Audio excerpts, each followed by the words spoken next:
Good morning. It is really great to be here and to see so many new faces and some familiar faces.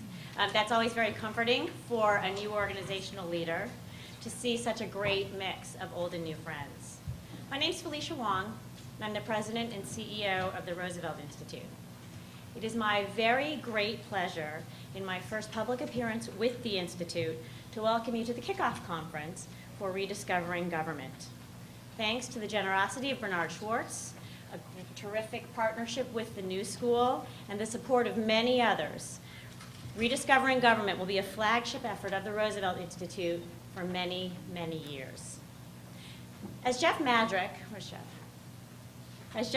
the Initiative's director, and those of you who have heard me for many years on this topic know, I believe that the issue of government is a foundational one for progressives. For more than 30 years, we have ceded to the conservative right the idea that government is bad. We must absolutely change the civic conversation and own the idea that government is necessary for a stronger America. My own deep belief in the importance of government comes from many places, not least of which is my family. Take my dad. He was born in a one-room shack in Augusta, Georgia, 1 year after my grandparents immigrated from Guangzhou, China. As an infant, he slept in a salmon crate instead of a crib. But he went to public schools and he ultimately graduated from UC Berkeley thanks to Governor Pat Brown and the California Master Plan. Thanks to a government grant, he got a PhD from Stanford and enjoyed a 30-year career as an electrical engineer, working primarily as a government contractor. So he raised a family in the suburbs, and we were all middle class because the government structured the opportunities within which my family could strive and succeed. So my dad is just one reason that I'm very enthusiastic about our work here today. The Rediscovering Government Initiative embodies the Roosevelt Institute mission. We are creating a new deal for the 21st century. We're doing this by taking on bold ideas that have leverage because they get to the root of our basic political and economic beliefs and understandings. And we are asking fundamental questions like, given the rapid changes of the 21st century, how should an active government support a vibrant American economy and politics? Or a related question, how can we ensure that the 21st century economy, the economy of 2050, is growing and that the fruits of that growth are equitably distributed to our nation's citizens? Or how can we create a politics where citizens have voice and can participate fully? As we develop the answers to these questions and drive these conversations, we will push beyond the narrow parameters of today's political debate. Our job at Roosevelt and our job in this room is to make those ideas real, getting them up and out and into the world through publications like The Nation. Thank you, Katrina, for the wonderful Nation special issue that you see on your chairs. Through publications like The Nation's, through partnerships, through work with the students in our own 10,000 strong campus network, and through vigorous conversations like the one we're going to have today. I do not know where today's conversation is going to end up. I am sure that all of us have slightly different versions of the kind of government that we'd like to see to support and drive economic growth, civic participation, and the common good. But if we're successful, today's conversation will be just the beginning. We will know that we've made a real difference when on Fox News, as well as on MSNBC, on the Wall Street Journal editorial page, as well as in the New York Times, in town halls and at dinner tables and at water coolers across the country, Americans talk openly about government. I don't think that these conversations are going to be reverential about government, and I don't think that they should be. But I do hope that they will be respectful.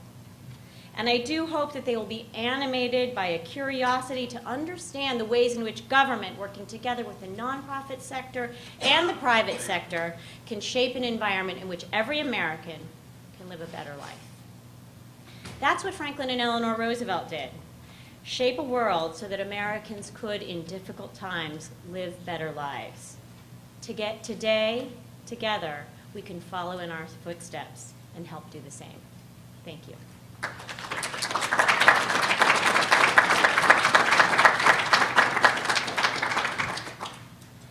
Hi, everyone. I'm Jeff Madrick. Before I begin with a few remarks, and thank you, Felicia, of course, for all your support and your fine remarks, I just wanted to ask a representative of the New School, Rick McGavey, who's a faculty member and part of the Schwartz Center for Economic Policy Analysis, to give a few comments of welcome because of travel commitments. The president could be here, and even the chairperson of SEPA couldn't be here, but she will be here later, Teresa Ghilarducci. So, Rick, a couple of brief welcoming comments. Thank you.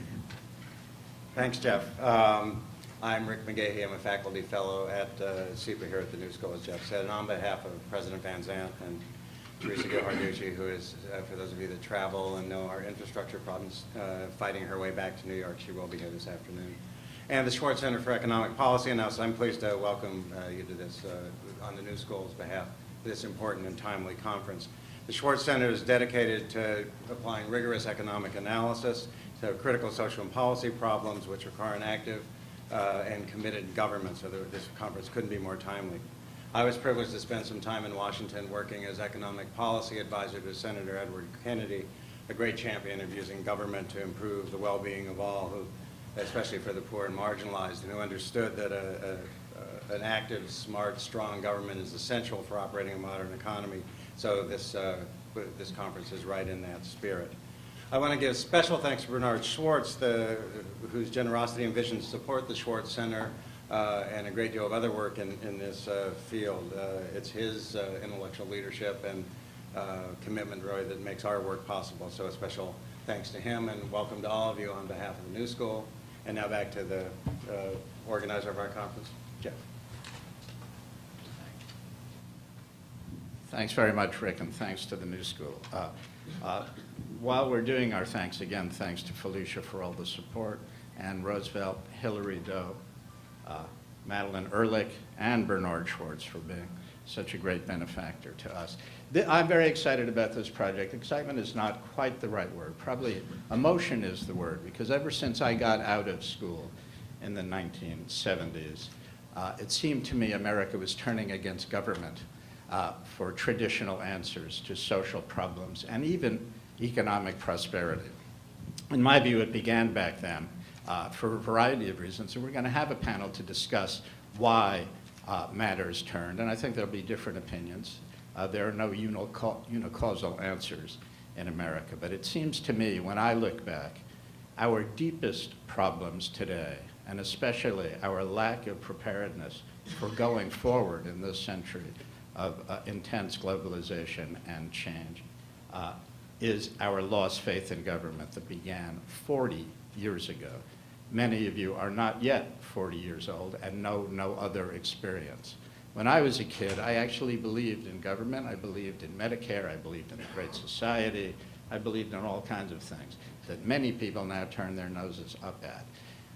The purpose of this project, which I unambitiously hope will be permanent, let me repeat that, permanent, even though not all of us will be permanent, is to provide a counter-narrative to what I think has become an anti-government ideology in America, not only in states and regions where we would expect such an ideology, but one that swept across what we used to think of as the middle of the road and even the left in America, and the media as well, which take for granted a kind of anti-government ideology. We are not going to tell people what to think, however, in this program. We're going to provide public forums. That will be a main objective of our program, public forums like this one, and smaller ones. We will take them on the road. They will be open discussions. They will provide a pursuit of knowledge. But the idea will be to talk constructively about government, not to get, the best we get today is to talk about how to get more out of less government. It will be a project that looks squarely at the constructive role of government throughout our history. In fact, I must say this, I dislike intensely the language we use, and it defines the nature of the debate. I don't like to say the role of government. Immediately, that implies a limitation, just like I don't like to say the role of parents in children's lives, or the role of children in parents' lives. There is no economy without government. There is no America without government. Government doesn't have a role. It is integral. It's a misuse of language, and it's a biased misuse of language. What we're going to do at Roosevelt, as I say, is have constant public forums. Indeed, we have another one, a smaller one, planned for Washington in early June about government and economic growth. We have a new active website that's going up today that I hope will be a repository of information and discourse on this subject that will be consulted constantly. We're going to have a library in that, a library of resources. We're going to have in that website, we're going to have a constant discussion about what you should be reading today that pertains to these issues. And we're going to do some publications and some research. We're going to try to be a constant presence in American life. I don't know any other way to do it. And I joke a little bit about permanence, but what will make this successful is if we can keep it going. Again, as I say, we are not looking to tell people what to think about government. We are looking for a wholesome public discussion. I think the nation has been barren of that kind of discussion for 30 or 40 years. I hope this is the beginning. I'm very excited about this conference. We have very interesting people with different points of view, many of which you do not hear inside the Beltway. In fact, this is a decidedly non-inside the Beltway conference, an attempt to get away from policy wonkism and to develop larger perspectives and bring up and bring out other ways of thinking about the problem, historical, empirical, theoretical, and so forth. I have some more opportunity to talk later, so I will do that later. But let me, at the moment, introduce the introducer of Joe Stiglitz. Despite having impeccable parental credentials, the woman I am about to introduce did very well in this world anyway, making her own major contributions. She is, in short, the dedicated, insightful, committed leader and chairperson of the Franklin and Eleanor Institute, Anna Eleanor Roosevelt. Thank you for everything, Anna, and thank you all for coming.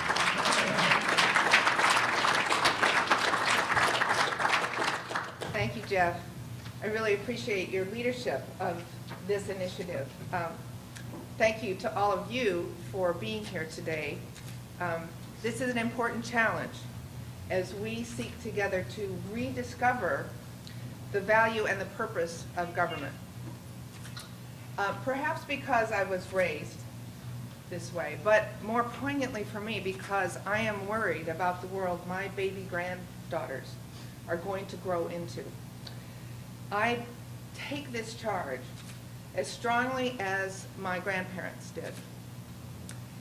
I believe, as they did, that government is a good thing, that we make it ourselves.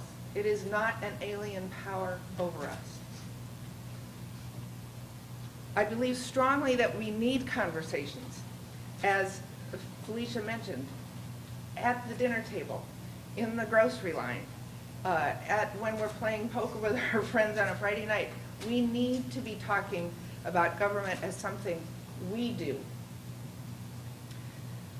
We need to, together, counter the concerted and relentless attack on the substantive legacy of my grandparents. I think there's no better way to start this conversation than to hear from our own chief economist and senior fellow, Joe Stiglitz. Joe brings a unique perspective to this debate. He has served as head of President Clinton's Council of Economic Advisors, and he is a distinguished scholar and Nobel laureate.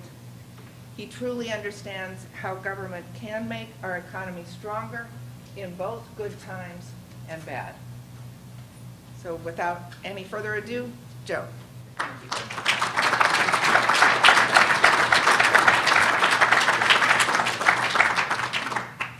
Well, thank you very much, Anna. Thank you, Jeff and Felicia. It's very exciting to be part of this discussion. In a way, I should say that this is really a discussion not just about government, but of our society and the direction our society is going. But I'm going to focus most of my remarks about government itself.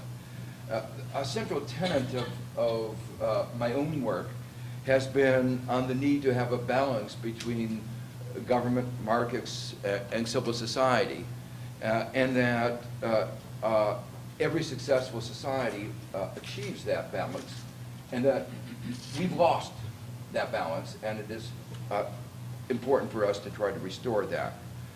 And I'll try to spend most of my time in a more analytic framework of what are the fundamental arguments that economic theory gives for government to play a central part in our economy and our society. But first, I want to just highlight the fact that in many respects, our economy, our society is not functioning well.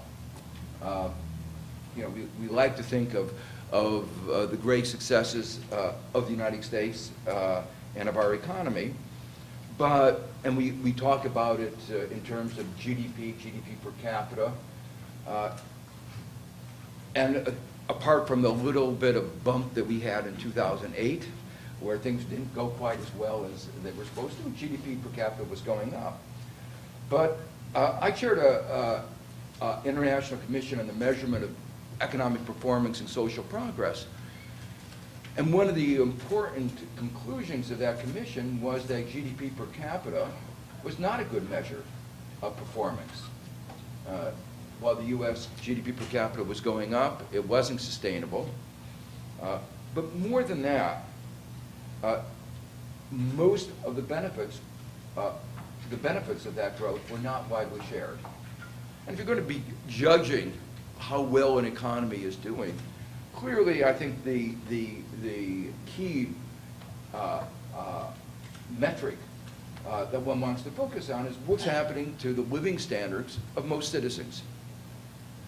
Not what's happening to the top 1% or even the top 1/10 of 1%, but what's happening to most citizens. And I don't think most Americans realize that in terms of that criteria, we aren't doing very well.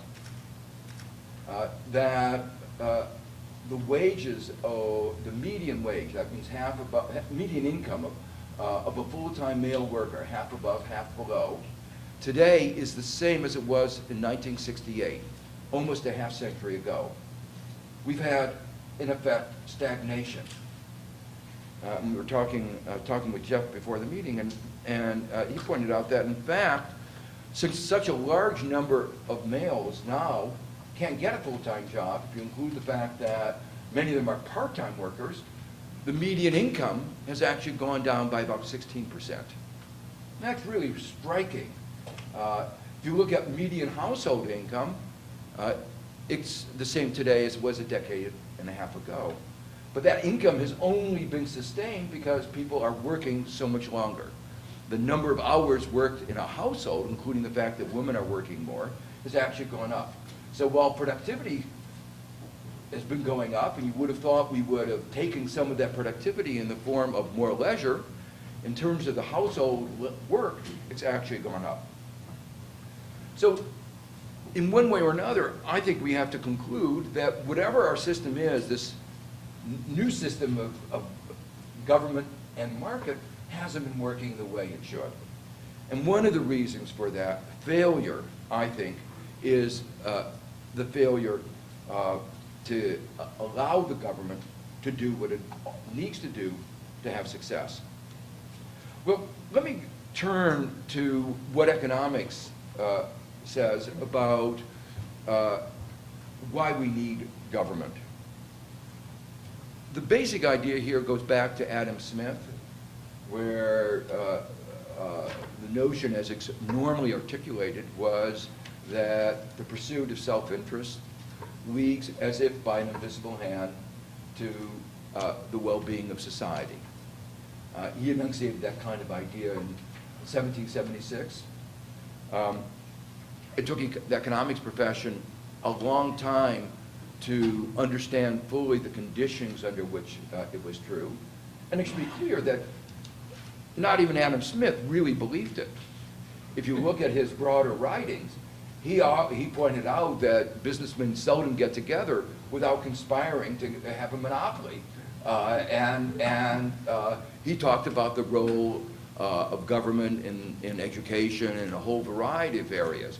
But most of that has been forgotten by the devotees of so-called free markets. And they believe that unbridled markets led to economic success. Well, I don't think in the aftermath of the 2008 crisis, anybody believes that the unbridled pursuit of self-interest by the bankers, which is another name for greed, has led to the well-being of our economy or the global economy. And research over the last 40 years has tried to understand why markets often don't work. And that's a concept that we call market failure. And we don't mean that markets completely collapse, but that they don't produce the kind of efficient outcomes that Adam Smith talked about. And the basic idea is that in a whole variety of contexts, social returns and private rewards are not well aligned. The two are different. And we've tried to understand why those two are different. But some obvious examples, monopoly is one example, corporate governance, where those in the corporations get to shape their incentive structures, and the incentive structures are not those that are aligned with even the interest of the company, let alone the broader interest of society. A very general result that I did with a theorem that with my colleague at Columbia, Bruce Greenwald, which I sometimes summarize by saying, what we explained was that the reason the invisible hand often was invisible was that it wasn't there. And what we showed was that whenever information was imperfect, asymmetric, which is always, or where there are missing markets, markets for risk, markets for capital markets, which is always, markets are not in general efficient. And there's always a possibility of government intervention that would make everybody in our society better off. So today, there is no intellectual presumption that markets are efficient. And it's to me striking that in spite of the fact that there is no intellectual basis for the, you might call it Smithian view that unfettered markets lead to efficiency, they've marched ahead. The right, the conservatives have marched ahead, reasserting these ideas about efficient markets that have been, in the economics literature, totally discredited. When new ideas come out, they always get challenged, and there's always a period of uncertainty that you don't know. Did you make an assumption that you wasn't clear when Adam Smith put forward his ideas? It wasn't clear what were all the assumptions that went into his conclusion that markets worked well. But it's been 3 decades since Bruce Greenwald and I put forward our analysis of why markets with economies in which there's imperfect information, as I say, which is always, or missing markets, which is always. Was there anything wrong with our analysis? And a lot of people on the right didn't like our paper when it came out. And you could see people sort of feeling very uncomfortable. But in 3 decades, no one has found anything wrong with analysis. And that leads me to suspect that it's actually right. And that means, of course, that we really ought to reframe the way we think about when markets work and when they don't. So let me very briefly try to describe how we see today some of what I was going to say the role of government, but I've been restrained by Jeff from using that word, and it's really making it difficult for me to give this talk. But and if you'll let me use this inappropriate word, but there are a number of things the government should do. One of the things is restraining markets, restraining the excessive risk-taking, the kinds of bad behavior, the monopoly power, the kinds of things where markets don't work the way they're supposed to. One of the really interesting projects that the Roosevelt Institute had a couple years ago was one which said, making markets work like markets. It seemed like, not a revolutionary idea to making markets work like markets, but it's striking how strong people in the markets don't want markets to act like markets. They don't want transparency. They don't want competition. And we tried in this Roosevelt program to highlight the ways in which markets were not working like markets and how we could make markets work like they were supposed to work. So that's one set of examples. A second one is there are a whole variety of instances where markets don't exist, where you can't buy insurance for things that are really important. Before Social Security, most people could not get annuities. And even today, you can't buy an annuity like Social Security that protects you against inflation, that protects you against some of the kinds of market vicissitudes that people, if we had privatized insurance as President Bush had wanted, you can imagine what would have happened to our elderly in the crisis of 2008. Not only is it the case that quite often people do things that they shouldn't, incentives are misaligned in a negative way, people pollute too much, there are also positive externalities. Sometimes markets do too little of certain things. So while we often talk about a restraining role, stopping people from, as I say, from polluting too much, there's also a positive role. That positive role includes, for instance, the provision of infrastructure. Felicia talked about the role of public education. The private schools don't give opportunity. One of the striking things that I bring out in this a book that's coming out in May called The Price of Inequality, that most Americans don't realize that we are no longer the country of opportunity that we think of ourselves. That America today has less opportunity, less equality of opportunity than any of the other advanced industrial countries. And this is a striking change from the way things were 30, 40, 50 years ago, and it's certainly a very big change from the way we see ourselves. We think of our Horatio Alger stories, people working hard. And there are always instances of that, but this data show that that's not a good description of America today. So those are some of the roles that government plays, but government has played an important catalytic role in a whole variety of other areas. If you think about our modern economy, you think about the internet, you think about biotech, you think about telecommunications. And all of these things rest on government-funded basic research. The internet was funded by the government. Even the first browser was funded by the government. But the history of this goes way back to the 19th century. The big revolution in the 19th century was the increase in productivity in agriculture, which began as a result of the research supported by the U.S. government as part of the land-grant colleges, which were celebrating, will soon be celebrating the 150th anniversary of the establishment of these land-grant colleges and universities that have really transformed our country. But even the first telegraph line, the telecommunications industry, began with government support. So this is not a new idea. This is not a revolutionary idea. It had nothing to do with, you might say, socialism, Marxian economics. It was an aspect of pragmatic America. Before we developed these ideas that economists have about market failures, people understood that markets weren't working, and they strove to figure out what was wrong. And now we understand, have an analytic framework to understand why these markets don't work. We talked about positive and negative externalities, and we have a framework for doing it. But not even Adam Smith, not even any of the advocates of free markets ever claimed more for markets than that they were efficient.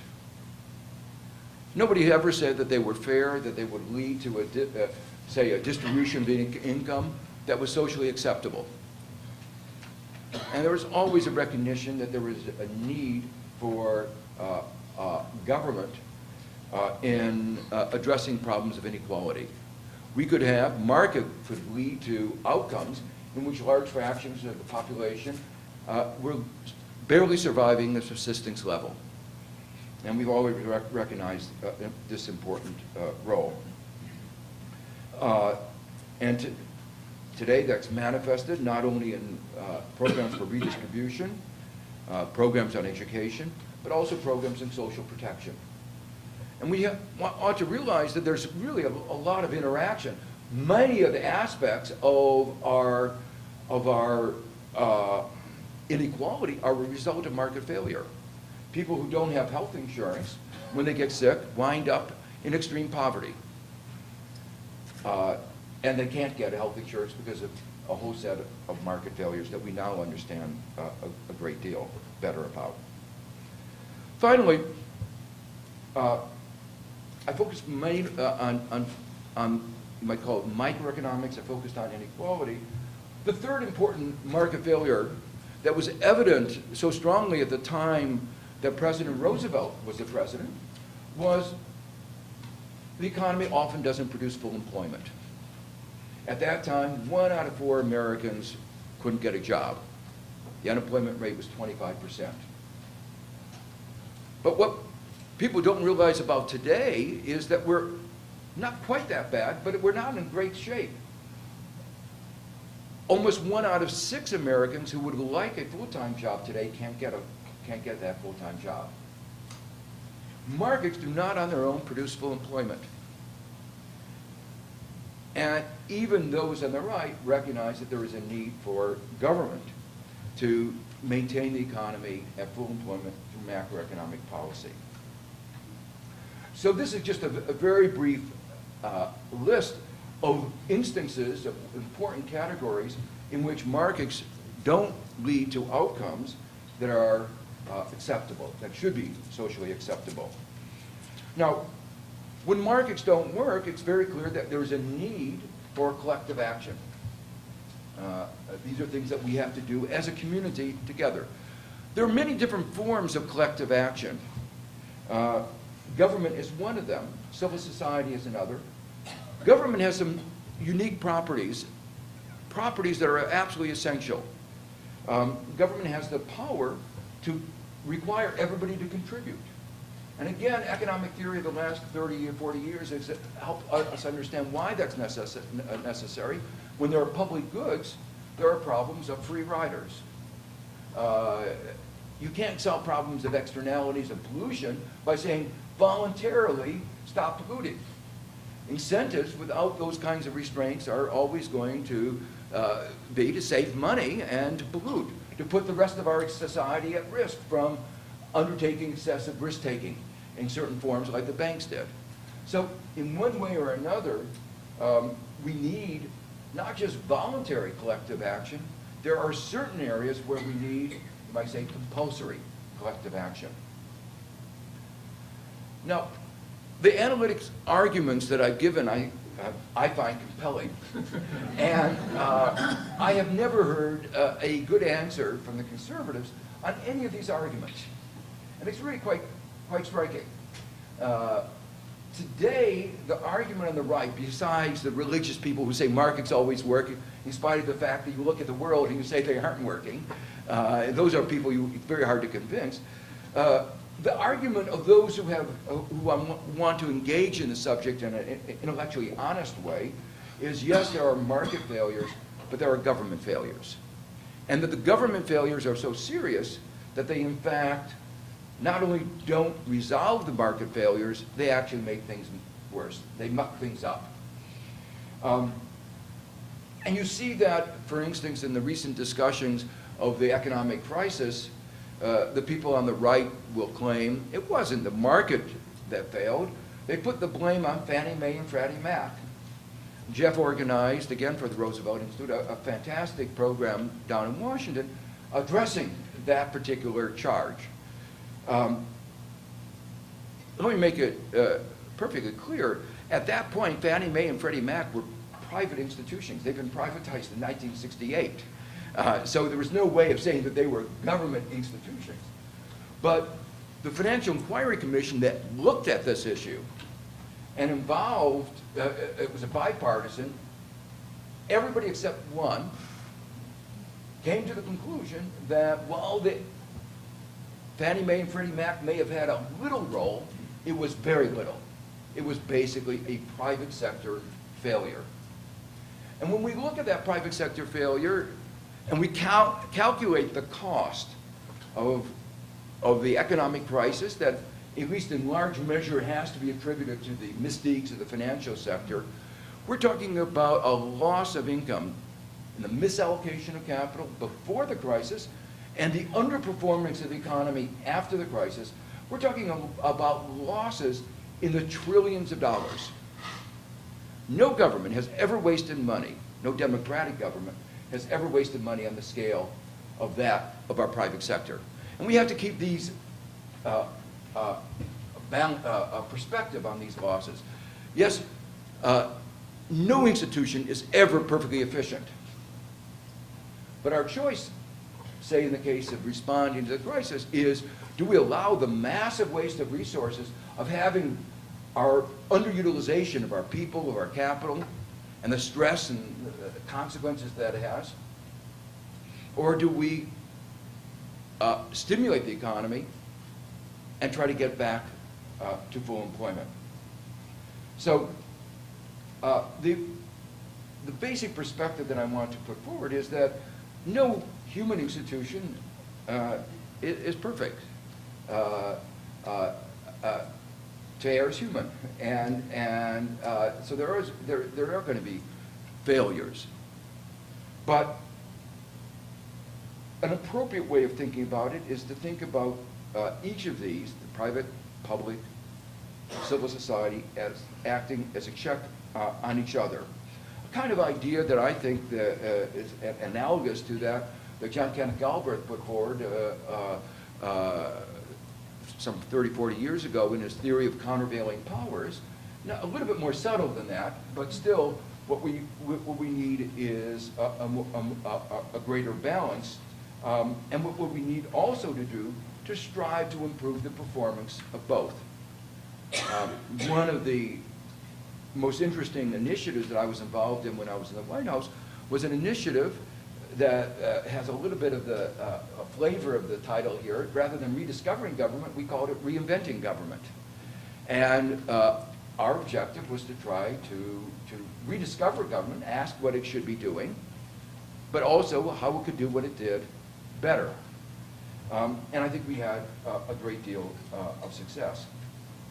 Well, looking at this analytic framework broadly, if we look more empirically, historically, what we see is that most successful countries, in most successful countries, government has done many of the, or most of the things that I've listed. Government has played a central part of their economy and of their society. And no country has succeeded without government doing most of the things that I've described. So,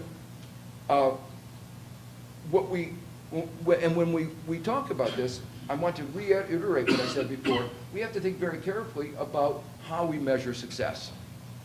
But when I made those assertions, it's even true in terms of the mismeasurement, in terms of the broader measure of GDP. But if we looked at it in terms of real standards of living, countries in which government has played a central part have done much, much better. An example, there are a whole set of metrics, examples. The UNDP calculates a human development indicator, HDI, and they've now also calculated a human development indicator, which adjust for inequality. So it tries to look at what's happening to most citizens in terms of education, health, as well as income. And the United States does not rank very high. It ranks 23rd in that list. At the top of all that list are, for the most part, the Scandinavian countries.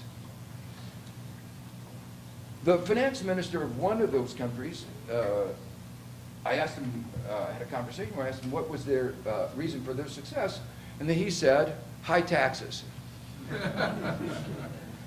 Now that seems very incongruous to Americans who are told high taxes lead to the disaster or the destruction of any economy and any society. And then he went on to try to explain what he meant. Why is high taxes good? Why are high taxes good? And the answer was very, very simple. He said, look, if you're going to have a well-functioning economy, society, you have to pay for what you get. And you need to have a well-functioning society, a government that provides education, infrastructure, research, technology, all these things, and we have to pay for it. And as a result of paying for it, we have a high standard of living. And we have not only a high standard of living, we have high rates of growth in all the measures. They're doing much better than the United States in recent years. So the point of this is that high taxes, well designed, with money used well, do lead to better economic performance. Now, when I say this to some of my, people on the conservatives, they say, well, yes, Sweden is one thing, but America is another. But again, I think I've never been persuaded by that argument. And you look at the successes of the United States in research and in the past, and the way we performed in the decades after World War II, when we were brought together as a nation to fight that war. And you see that that period, 30 years, 25 years after World War II, was a period in which we grew much faster than we did in the period since 1980. And it was a period in which we grew together. And one of the reasons was, I would argue, the legacy of the Roosevelts. The legacy that government made a difference, and that and a view that was both in some sense at that time widely shared across our economy.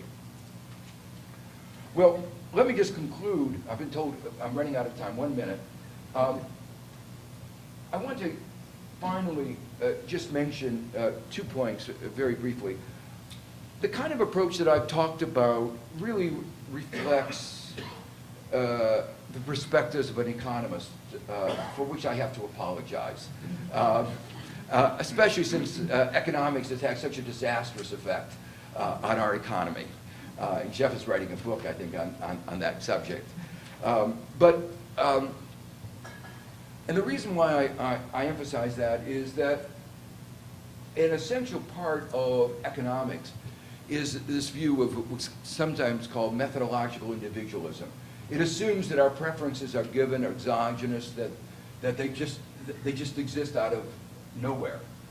Whereas in fact, the way we interact as a society shapes our society.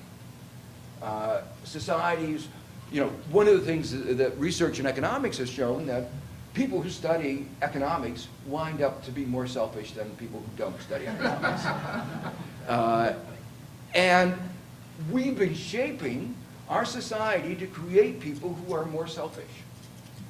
And all of us, when we raise our children, what do we think we're doing? We're trying to shape our children. They don't come fully formed with well-defined preferences in the way the economists assume. We spend a lot of energy trying to shape our children. But that's true of all of us as a society as well. And so that's why I began by saying, this issue here that we're talking about is not just shaping our economy. What's at stake is shaping our society. And the final question I want to talk about is part of that shaping is there's a real debate, which will be one of the sessions later on today, about why the progressives have seem to have failed in this particular intellectual debate. The evidence, the theory, is overwhelming that there is a need for a strong government. There is no economic theory of, that sustains the position of the conservatives that unfettered markets work. Yes, there are the government failures, but we also know that governments, you look at historically and across countries, there are successes in government, and there's no reason that the United States can't be among those successes. If we were in that we had those successes in the past. So that raises a deeper question of why has there been this failure of public perception? And I just want to throw out one set of ideas, which is that one of the advances in social science research in recent years has been an understanding of understandings of behavioral economics and psychology. Those in the advertising industry know how to shape people's beliefs. They have to. They don't be wasting this money if they didn't get people to buy. Well, you can sell ideas just like you can sell products. And you can sell products that are bad for your health. We know that. Companies did a very good job, Marvel Man. And you can sell bad ideas as well. So we have to understand a little bit better about marketing of ideas, how people form perceptions, and how to engage somewhat better in this debate, which is not only trying to understand what we need, why we need government, what government should be doing, but how do we convince more Americans that that is the case? Thank you.